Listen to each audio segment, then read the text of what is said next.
Welcome to Tamil zone.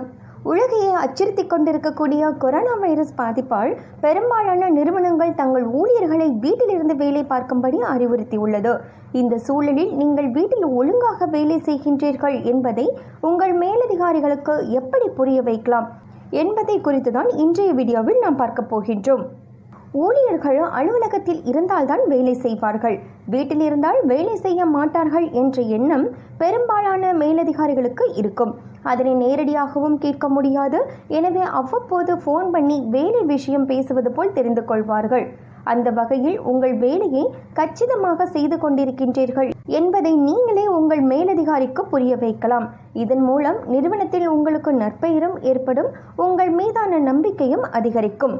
மேலதிகாரிடத்தில் இருந்து எந்த message வந்தாலும் எந்த மெயில் வந்தாலும் அதற்கு உடனே ரிப்ளை செய்ய வேண்டும். அதேபோல் உங்கள் வேலையில் ஏதேனும் இடையூறு ஏற்பட்டாலும் முதலில் அதை மேலதிகாரியிடம் தெரிவியுங்கள்.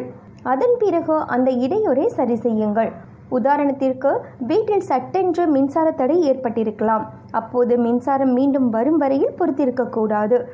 ஒரு 10 நிமிடம் மட்டுமே பொறுத்திருந்து கரண்ட் வரவில்லை என்றால் மேலதிகாரியிடம் உடனே சொல்லிவிட வேண்டும்.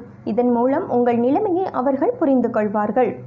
அடுத்து, தினமும் நீங்கள் எப்போது வேலை செய்ய தொடங்குகின்றீர்கள், எப்போது வேலையை முடிக்கின்றீர்கள் என்பதை உங்கள் மேலதிகாரிக்கு தெரிவிக்க வேண்டும். குறைந்தபட்சம் 2-3 நாட்களுக்கு ஒரு முறையாவது இது போன்று பின்பற்ற வேண்டும்.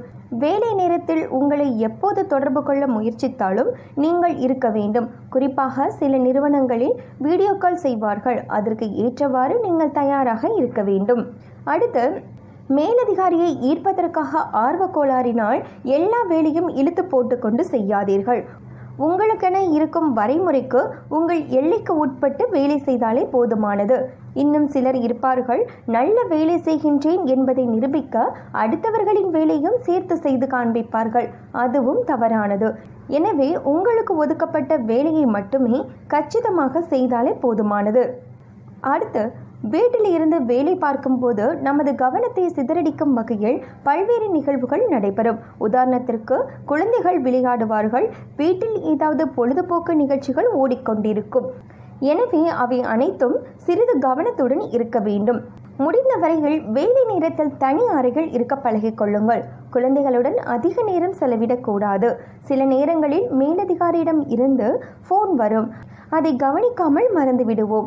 எனவே வேலை நேரத்தில் சற்று விழிப்புடன் இருக்க வேண்டும்.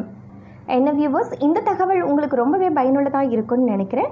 நீங்கள் எப்படி இந்த ஒர்க் ஃப்ரம் ஹோமை மேனேஜ் பண்ணிட்டு இருக்கீங்க அப்படிங்கிறத பற்றி கீழே இருக்கக்கூடிய கமெண்ட் பாக்ஸில் கமெண்ட் பண்ணுங்கள். மறுபடியும் ஒரு சூப்பரான வீடியோவோடு உங்களை சந்திக்கின்றேன்.